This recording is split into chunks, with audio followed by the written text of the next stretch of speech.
Global trade was supposed to recover after pandemics, wars, and inflation shocks.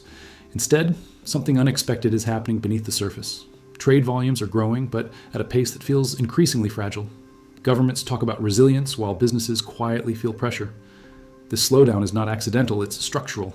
Global trade is slowing not because demand has collapsed, but because the structure of world commerce is changing in subtle yet powerful ways. According to UNCTAD and IMF data, global trade growth is now hovering around the low 2 to 3% range, well below the long-term averages seen before 2008. This level may look stable on paper, but it represents a sharp downshift from the era when trade consistently outpaced global GDP growth. One major reason is the fragmentation of supply chains driven by geopolitics, tariffs, and strategic reshoring. Companies are no longer optimizing purely for cost and efficiency. They are prioritizing security, redundancy, and political alignment. This shift raises costs and reduces trade intensity. At the same time, global demand itself has become uneven. Advanced economies face aging populations, high debt, and tight monetary policy, while emerging markets struggle with weaker currencies and reduced access to capital. The result is slower, less synchronized trade expansion. Another factor is the decline in investment-heavy trade. Capital goods, machinery, and industrial inputs once drove rapid cross-border flows, but today investment growth is subdued as firms delay expansion amid uncertainty. Services trade continues to grow, but it does not fully compensate for weaker goods trade in terms of volume and logistics demand. Meanwhile, trade policy has become more interventionist. Export controls, subsidies, and industrial policy distort flows, even without formal trade wars. UNCTAD warns that this environment creates a low-growth equilibrium, where trade expands just enough to avoid collapse, but too slowly to drive productivity gains. This is the essence of the 2.6% growth trap. Trade still moves, but it no longer powers global prosperity the way it once did. If global trade is no longer the engine of growth, what replaces it? And who loses first when trade stops pulling economies forward? Geopolitics has become one of the most powerful forces slowing global trade, not by stopping it outright, but by quietly redirecting where and how goods move. Over the past few years, trade routes that once followed efficiency are increasingly shaped by political alignment, security concerns, and strategic dependency. According to the World Trade Organization and UNCTAD, companies are shifting from globally optimized supply chains toward friend-shoring and near-shoring, favoring countries seen as politically reliable even if costs are higher. This fragmentation reduces the scale benefits that once fueled rapid trade growth. Instead of one large, efficient global network, the world is now developing multiple smaller parallel trade systems. Reuters reporting shows that rising US-China tensions, sanctions regimes, and export controls on technology and critical inputs have accelerated this shift, forcing firms to duplicate production lines and logistics networks. Now, while this increases resilience, it also lowers overall trade intensity and slows cross-border flows. Regional blocs are becoming more important, with trade within North America, Europe, and parts of Asia growing faster than trade between blocs. The World Economic Forum notes that this regionalization favors stability over speed, but it also limits opportunities for smaller economies that once benefited from global integration. Developing countries outside major blocs risk being sidelined as firms prioritize political safety over low-cost sourcing. At the same time, governments are actively intervening in trade through subsidies, industrial policy, and national security reviews, adding friction even where tariffs remain low. These interventions distort comparative advantage, making trade less responsive to demand and more sensitive to political shifts. The result is a world where trade still exists, but expands more cautiously and unevenly. Geopolitics has turned trade from a growth accelerator into a risk management exercise. If trade now follows political alliances instead of efficiency, can global growth ever return to its old speed? Another powerful force behind slowing global trade is monetary tightening, which has quietly reduced the flow of goods by raising the cost of capital across the world. After years of ultra-low interest rates, central banks have kept borrowing costs elevated to fight inflation, and this shift has significant consequences for trade-dependent industries. According to the IMF and World Bank, higher interest rates discourage investment in factories, logistics infrastructure, shipping fleets, and inventory buildup, all essential drivers of cross-border commerce. When financing becomes expensive, companies delay expansion plans, reduce orders for machinery, and carry smaller inventories, directly lowering trade volumes. This effect is especially strong in emerging markets, where firms rely heavily on dollar-denominated financing. As rates rise and the dollar strengthens, debt servicing costs increase, currencies weaken, and import demand falls. The Bank for International Settlements notes that tighter global financial conditions have reduced credit availability for trade finance, a critical but often overlooked component of global commerce. Letters of credit, insurance, and working capital loans have become harder to secure or more costly. particularly for smaller exporters and importers. Reuters analysis shows that even when demand exists, trade can stall simply because firms cannot finance shipments efficiently. At the same time, higher rates have cooled consumer demand in advanced economies, reducing imports of discretionary goods such as electronics, furniture, and durable products that once powered global trade growth. Services trade continues to expand, but it cannot fully offset weaker goods flows tied to manufacturing and construction. Together, these financial pressures create a feedback loop. Slower trade weakens growth, which reinforces cautious monetary policy, keeping rates higher for longer. The result is a trade environment constrained not by protectionism alone, but by the cost of money itself. This monetary drag is one of the least visible yet most persistent elements of the global trade slowdown. If high interest rates are silently restricting trade finance and investment, how quickly could global commerce rebound once money becomes cheaper again? China has long been the single most important engine of global trade growth, and its current slowdown is one of the clearest reasons trade expansion has lost momentum. For decades, China's rapid industrialization, infrastructure spending, and export-led growth pulled raw materials, machinery, and consumer goods across borders at extraordinary speed. Today, that model is under strain. According to IMF and World Bank assessments, China's growth has shifted toward lower, more consumption-focused rates, reducing demand for imported commodities and capital goods. At the same time, China's property sector crisis has weakened construction activity, one of the most trade-intensive parts of its economy. Reuters reporting shows that falling property investment has reduced imports of steel, copper, and energy, hitting exporters from Australia to Africa. Export growth has also slowed as global demand weakens, and geopolitical tensions push some buyers to diversify away from Chinese suppliers. UNCTAD notes that China's exports are increasingly facing tariffs, restrictions, and security reviews, particularly in advanced economies concerned about strategic dependence. This has encouraged multinational firms to move parts of their supply chains elsewhere, reducing China's role as the central hub of global manufacturing. While some trade is being redirected to Southeast Asia, Mexico, and Eastern Europe, these regions do not yet match China's scale or efficiency, resulting in lower overall trade growth. The slowdown also affects services trade, as weaker domestic confidence limits outbound tourism and business travel. Because China is deeply embedded in global value chains, even modest changes in its growth trajectory ripple across shipping, ports, and commodity markets worldwide. The result is a global trade system missing its former anchor. Without China acting as a powerful demand magnet, trade growth struggles to regain its previous pace, reinforcing the broader 2.6% growth trap facing the world economy. If China no longer pulls global trade forward at scale, can any other economy realistically take its place? One of the most overlooked reasons global trade growth feels weak is that trade no longer delivers the productivity gains it once did. In earlier decades, expanding trade allowed countries to specialize, scale production, and spread technology rapidly across borders, lifting wages and output simultaneously. Today, that mechanism is breaking down. OECD and IMF research shows that global value chains have matured, meaning many of the easiest efficiency gains have already been captured. Adding another supplier or market now produces smaller benefits than it did 20 or 30 years ago. At the same time, fragmentation is reducing knowledge spillovers. When supply chains are split across political blocks rather than optimized globally, technology transfer slows and duplication increases. This raises costs without boosting productivity.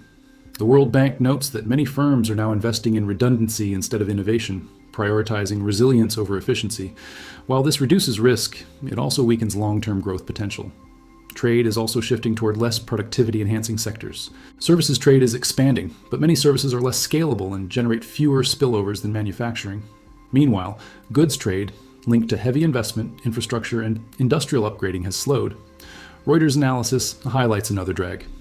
Protectionist policies and industrial subsidies distort competition, allowing inefficient firms to survive and reducing pressure to innovate. When trade is shaped by policy rather than performance, productivity growth suffers. Emerging markets are hit especially hard because they historically relied on export-led manufacturing to climb the income ladder. With trade growth weaker and more restricted, that pathway narrows. The result is a global economy where trade still exists but no longer acts as a powerful productivity engine. This explains why trade growth of around 2.6% feels insufficient.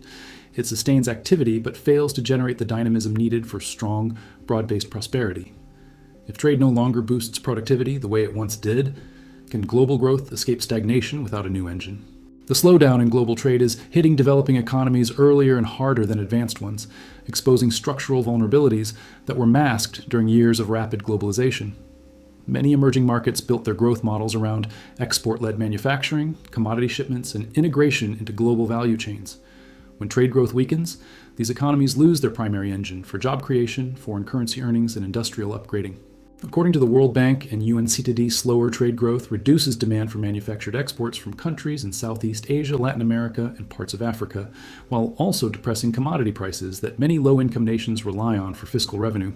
At the same time, higher interest rates and tighter financial conditions make it harder for these countries to invest in infrastructure and logistics that could improve competitiveness. The IMF notes that weaker trade amplifies balance of payments pressures, forcing some governments to cut imports, devalue currencies, or seek emergency financing. This can trigger inflation and social stress at home. Unlike advanced economies, developing countries often lack strong domestic demand to compensate for weaker exports. As a result, trade slowdowns translate more directly into slower growth and rising unemployment. Reuters reporting also shows that companies in advanced economies are increasingly friend-shoring production to a small group of politically aligned countries, leaving many emerging markets excluded from new supply chains. This selective integration deepens global inequality and limits development pathways. The risk is a two-speed world economy where trade-rich blocs stabilize while trade-dependent countries fall behind. In this environment, the global trade slowdown is not just a macroeconomic issue. It is a development challenge with long-term consequences for income convergence and political stability. If developing economies lose access to trade-led growth, what alternative path do they have to escape long-term stagnation? Many expected digitalization, e-commerce, and automation to offset slowing global trade, but technology has not delivered the boost policymakers once hoped for. While digital platforms make transactions faster and cheaper, they do not automatically increase the volume of physical goods crossing borders. According to IMF and OECD research, much of today's technological progress is concentrated in services, software, and data flows, which generate less demand for shipping, ports, and heavy logistics than traditional manufacturing trade. E-commerce has expanded cross-border retail, but its scale remains small compared with bulk trade in machinery, industrial inputs, and commodities. The World Economic Forum notes that digital trade often substitutes for physical trade rather than complements it, reducing demand for certain goods, even as online activity rises. Automation also changes incentives for firms. As robotics and AI lower labor costs at home, companies have less reason to offshore production, weakening one of the main drivers of globalization. This trend supports reshoring and nearshoring strategies that shorten supply chains but reduce cross-border trade intensity. At the same time, digital fragmentation is emerging. Governments are imposing data localization rules, cybersecurity requirements, and technology export controls that restrict digital flows much like tariffs restrict goods. Reuters analysis shows that tech restrictions between major powers are already limiting collaboration and cross-border investment in advanced industries. Instead of creating a new wave of integration, technology is becoming another arena of geopolitical competition. The result is a paradox. The world is more digitally connected than ever, yet less economically integrated through trade. Technology improves efficiency within borders, but does not replace the role trade once played in driving global growth. This limits its ability to lift trade out of the 2.6% growth trap. If technology strengthens economies internally but weakens cross-border integration, can it really rescue global trade growth? One of the most damaging forces behind the global trade slowdown is not tariffs themselves, but persistent policy uncertainty. Businesses can adapt to almost any rule if it is stable, but today's trade environment is defined by sudden shifts, temporary measures, and unclear long-term direction. According to the World Trade Organization and IMF, governments are increasingly using trade tools, export controls, subsidies, sanctions, and security reviews, not as exceptions, but as routine policy instruments. This makes future market access harder to predict. As a result, firms hesitate to commit capital to cross-border projects that depend on predictable rules. OECD research shows that uncertainty reduces investment more effectively than tariffs alone, because it raises the risk that supply chains will be disrupted after investments are sunk. Reuters. Reporting highlights how companies now plan for multiple regulatory scenarios at once, increasing costs and reducing efficiency. Policy volatility also discourages smaller firms from entering international markets, concentrating trade among large multinationals that can absorb compliance costs. At the same time, global trade governance has weakened. The WTO's dispute settlement system remains impaired, reducing confidence that trade conflicts will be resolved through rules rather than retaliation. Without credible enforcement mechanisms, trade increasingly depends on power rather than law. This environment traps trade growth at low levels. Firms keep existing flows running but avoid expansion. The result is a world where trade survives but does not scale. Even when demand exists, uncertainty acts as a brake, preventing investment, specialization, and long-term integration. This helps explain why trade growth hovers around 2.6% despite technological progress and recovering demand. Policy uncertainty turns trade into a defensive activity instead of a growth strategy. If uncertainty alone can freeze trade expansion, what would it take to restore confidence in the global trading system? A prolonged period of weak trade growth has deeper implications for the global economy than most forecasts openly admit.